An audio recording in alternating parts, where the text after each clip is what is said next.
This is Sohaya Ragab's backyard. She lives in Cairo, but with Ramadan fast approaching and grocery prices soaring, she's raising chickens, geese and turkeys to feed her family. I started recently these days because of the rise in prices. When we go to a chicken shop, we can't even buy a chicken as small as 2 kilograms. I have 4 children, and with me and my husband, that's 6 members. So we need at least 2 chickens, and that means around 150 pounds. But how can we with today's prices?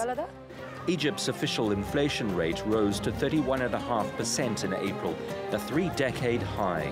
The government devalued the Egyptian pound last November, and because Egypt imports most of its food, the prices of basic items have soared by more than 40%. The central bank has tried to rein in inflation. It hiked interest rates by 2 percentage points this month, and the government has urged people to save more and spend less. But many say they can't tighten their belts any further. I don't know what to do anymore. What will we do? They do not pay attention to the people anymore. What will the people do? They are doing this because of the high prices, and still they are saying that prices will increase in July. What will we do with our salaries now? Will we pay for water or electricity or education or food or drink? We don't know where they're taking us. To help ease the pain, the government has allocated around $55 million in subsidies to help people buy food during Ramadan.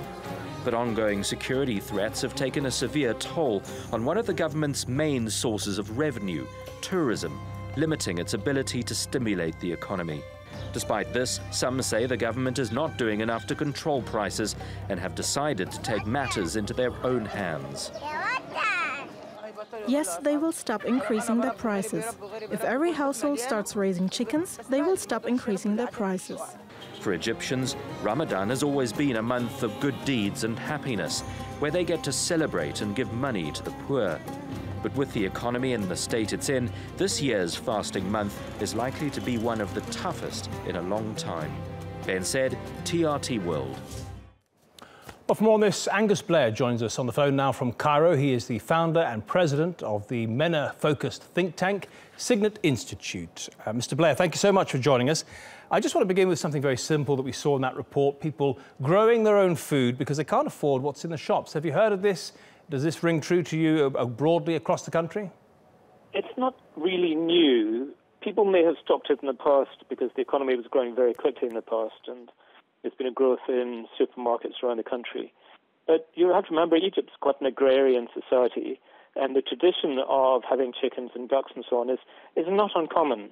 It is actually very common, obviously, in the countryside, but perhaps in the outer edges of the big cities, it's growing. Obviously, the key problem which you're mentioning is that the inflation rate year on year is very high.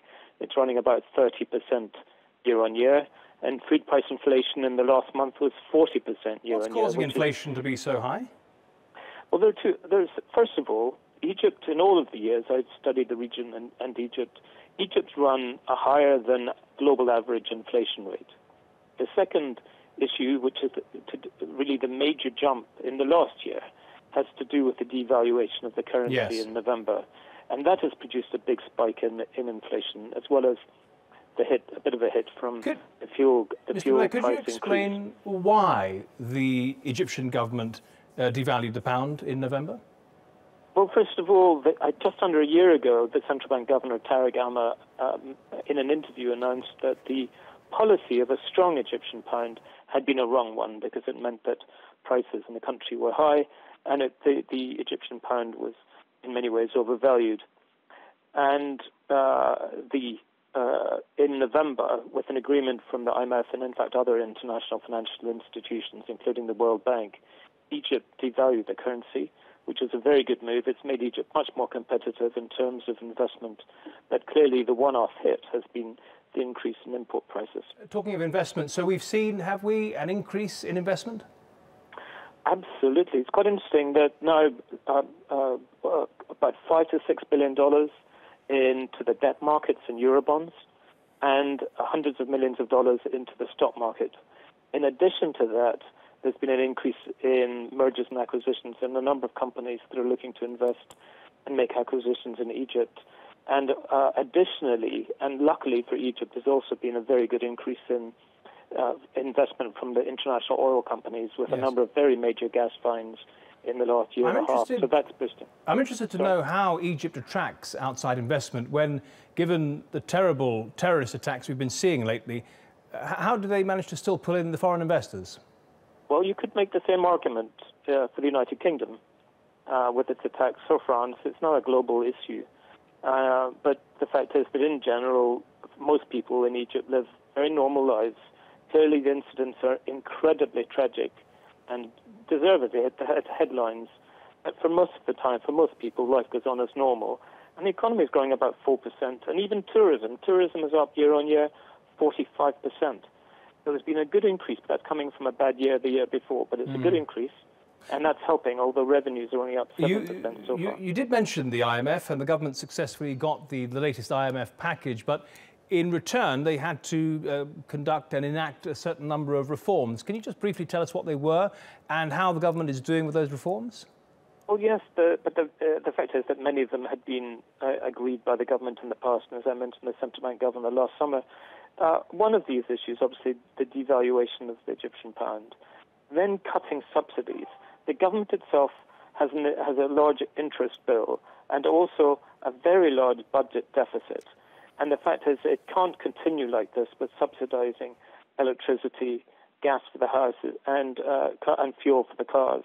And there's been a cut in the subsidy of electricity and of fuel. And the fact is that the plan is to cut those subsidies further so that the government money can be better spent on more efficient use, such as health and housing, on education and road building and so on. Angus Blair, thank you so much for joining us from Cairo.